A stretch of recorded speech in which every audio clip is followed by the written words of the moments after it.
दोस्तों केबी एकेडमी में आप सभी का स्वागत है। आज हम सामान्य विज्ञान यानी जनरल साइंस के क्वेश्चंस लेकर के भौतिक विज्ञान के क्वेश्चंस लेकर के उपस्थित हैं। चलिए सॉल्व करते हैं। जैसा कि जूल कार का मात्रक जूल होता है, प्रकाश वर्ष की इकाई है, दूरी की है, एम्पियर मात्रक होता है, विद्युत धारा का होता है, ल्यूमन किसका मात्रक होता है, ज्योति फ्लक्स का होता है, क्यूरी जो है किसकी इकाई होती है, रेडियो एक्टिविटी धर्मिता की होती है, और दाब का मात्रक पास्कल होता है, कैंडेला मात्रक है तो ज्योति तीव्रता का है। जो इस तरह से आप देख सकते हैं यहाँ पर एसआई पद्धति में लेंस की जो है मात्रक क्या होता है तो डायोप्टर होता है। और यहाँ पर ऑप्टर लिखा गया है, डायोप्टर होने से यहाँ पर लेंस की पावर का मात्रक जो होता है डायोप्टर में टिक लगाना चाहिए यहाँ पे।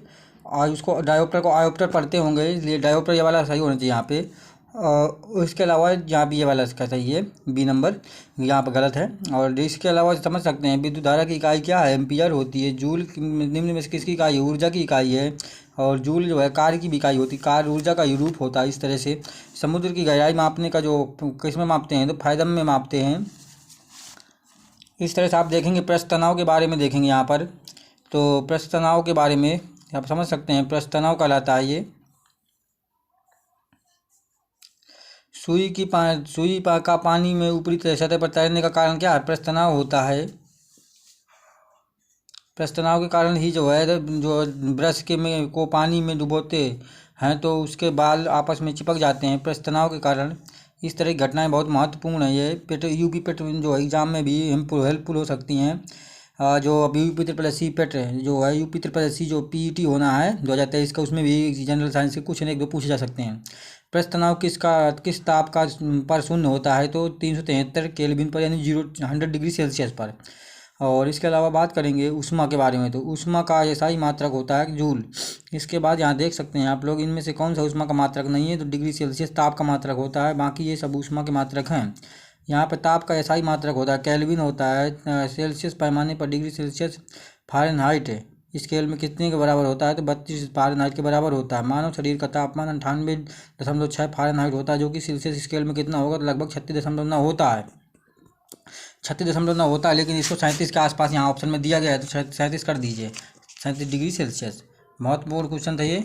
इसके बाद आप देख सकते हैं यहाँ पर जो है किसी मनुष्य के शरीर का तापक्रम होता है 98 डिग्री फ़ारेनहाइट लगभग अप्रॉक्स में दिया गया है तो उसी को सही माना जाएगा।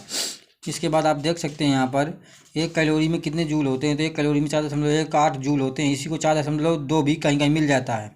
इसके बाद हम आप यहाँ पे देखेंगे जो है दिल्ली का जल का क्वथनांक अगर 100 डिग्री सेल्सियस है तो मसूरी में जल का तापमान क्या होगा तो ऊंचाई बढ़ने पर जो है जल का क्वथनांक क्या है, कम हो जाता है, 100 डिग्री से कम हो जाएगा, समझ सकते हैं। और दाब भी कम हो जाता है ऊंचाई में जाने पर, इसलिए दाब के साथ साथ क्वथनांक भी कम हो जाता है। यहीं पे मैं एक का क्वेश्चन बताऊंगा। इसलिए पहाड़ों में ऊंचाई में जाने पर दाल वगैरह खाना जल्दी से नहीं पकता है, कुकर में जो जल्दी से नहीं पक पाता है।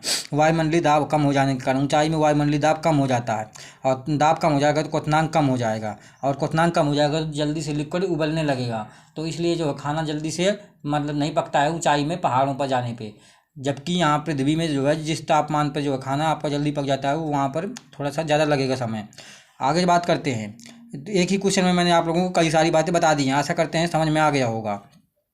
मनुष्य के शरीर के समान ताप कितने केल्विन होता है, 310 डिग्री जो है मनुष्य के शरीर का तापमान समान ताप कितने केल्विन होता है तो लगभग 310 होता है। क्योंकि जब इसमें 37 डिग्री जोड़ेंगे 273 केल्विन में 37 डिग्री जोड़ेंगे तो ये जाकर के 310 हो जाएगा। यही इसलिए यहाँ पे 310 लिखा है, आप लोग समझें ध्यान से। केल्विन में बताया जा रहा है, डिग्री सेल्सियस में 37 डिग्री के आसपास होता है, यानी 36.9 के आसपास। 37 भी उसको मान सकते हैं।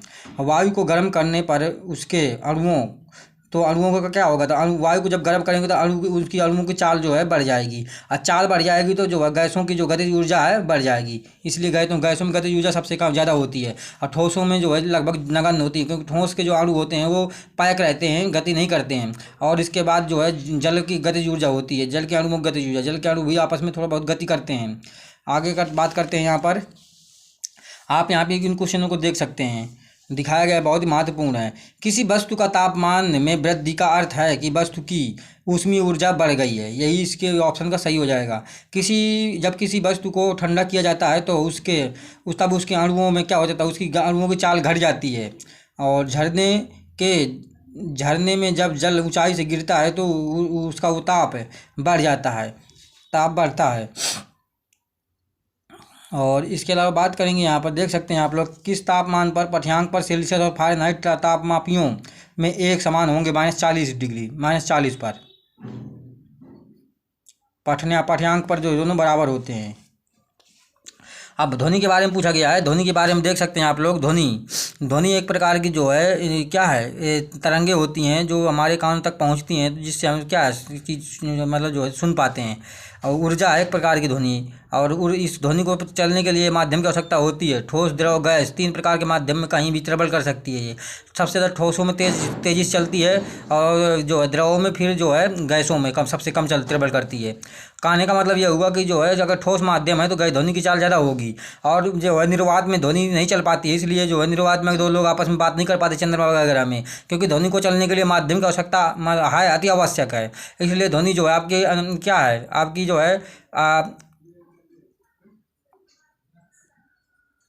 एक जो है तरंग के रूप में कार्य करती है। वहीं पे प्रकाश जो है, प्रकाश को चलने के लिए माध्यम की आवश्यकता नहीं होती है, इसलिए सूर्य का प्रकाश जो है पृथ्वी तक आ पाता है। और इसके अलावा समझ गए होंगे प्रतिध्वनि का कारण क्या होता है। तो ध्वनि का परावर्तन जो होता है प्रतिध्वनि कहलाता है, इसी को इको बोलते हैं इंग्लिश में। इसके बाद ध्वनि ऊर्जा को विद्युत ऊर्जा में बदलने वाला यंत्र क्या कहलाता है, माइक्रोफोन कहलाता है। रडार किस है, कार्य प्रणाली पर सिद्धांत पर कार्य करता है। रेडियो तरंगों के अपवर्तन पर कार्य करता है। बहुत इंपॉर्टेंट क्वेश्चन है, आप लोगों को एक क्वेश्चन दिया जा रहा है, रडार का फुल फॉर्म आप लोगों को बताना है कमेंट में। जो लोग हमारी वीडियो को देख रहे हों उनको रडार का फुल फॉर्म बताएंगे। और इसके अलावा ध्वनि की चाल सबसे तेज़ी से होती है किसमें, कांच में। कांच का मतलब ठोस में। ऑप्शन के अकॉर्डिंग जल, वायु, मोम और कांच दिया गया है, तो कांच में सबसे अधिक तेज होगी, यानी ठोसों में सबसे अधिक, और सबसे अधिक स्टील में होती है। इसके बाद आप इधर भी देख सकते हैं आप लोग, यहाँ पे विद्युत के बारे में बताया गया है। कूलाम के 2 सजातीय आवेश, मतलब कूलाम के नियम के अनुसार जो है 2 सजातीय आवेश, एक जैसे आवेश है तो एक दूसरे को क्या करेंगे, उन पर सजातीय आवेश पर लगने वाला बल क्या होता है, धनात्मक होता है। प्रतिरोध का मात्रक जो है यहाँ पर बताया गया है, तो प्रतिरोध का मात्रक यहाँ पे गलत लगा हुआ है। प्रतिरोध का मात्रक यहाँ पर जो है आपका जो है इसमें ओम होगा, आप लोग देख लें, एम्पियर नहीं होगा। एम्पियर धारा का मात्रक होता है, गलत लगा है, ठीक है, इसको ना समझिए, मैं जो बता रहा हूँ उसको समझें आप लोग। और इसके अलावा यहाँ पर समझ सकते हैं आप लोग, प्रत्यावर्ती धारा को दिश धारा में परिवर्तित किया जाता है किसके द्वारा, रेक्टिफायर द्वारा। निम्न में से सर्वोत्तम विद्युत धारा कौन सा है, तो चांदी है। सबसे अच्छा चालक होता है चांदी का, चांदी जो है विद्युत का, पूछा जा सकता है एग्जाम में। ये विद्युत धारा का पूछा जा सकता है कि जो है AC को DC में कौन बदलता है, तो ये जो आपका रेक्टिफायर। इंपॉर्टेंट क्वेश्चन है ये, विज्ञान में बहुत बार पूछा गया है। आगे देख सकते हैं आप लोग, यहाँ पर बहुत ही महत्वपूर्ण क्वेश्चन है, चुंबकत्व के बारे में आ गया। चुंबकीय क्षेत्र का मात्रक होता है गॉस होता है, और यहीं पर चुंबकीय फ्लक्स का मात्रक होता है वेबर होता है। इसके लिए निम्न में चुंबकीय लौह पदार्थ नहीं है, तो तांबा नहीं है, बाकी लोहा, निकिल, कोबाल्ट, एल्निको जिसे कहते हैं, तो ये है। और यहाँ पे एल्युमिनियम नहीं दिया गया है, लेकिन यहाँ पे Fe और निकिल और कोबाल्ट दिया गया है। इसके बाद यहाँ देख ले सकते हैं इनमें से कौन सा विद्युत का सुचालक है। सुचालक होता है मानव शरीर, कांच, कपड़ा और एबोनाइट, इसकी छड़ और मानव शरीर। तो यहाँ पे मानव शरीर में विद्युत धारा का प्रवाह आसानी से हो जाएगा। इसके बाद देख सकते हैं आप लोग, जो भी क्वेश्चंस हैं सभी इंपॉर्टेंट हैं। स्थायी चुंबक बनाए जाते हैं इस्पात के, अस्थायी चुंबक बनाए जाते हैं नर्म लोहे के। इधर भी देख सकते हैं आप लोग महत्वपूर्ण क्वेश्चंस, आधुनिक भौतिकी लेकर के आया हूँ, मॉडर्न फिजिक्स। जैसे Ca40 नाभिक में होते हैं, तो 40 प्रोटॉन होंगे और 20 इलेक्ट्रॉन होंगे।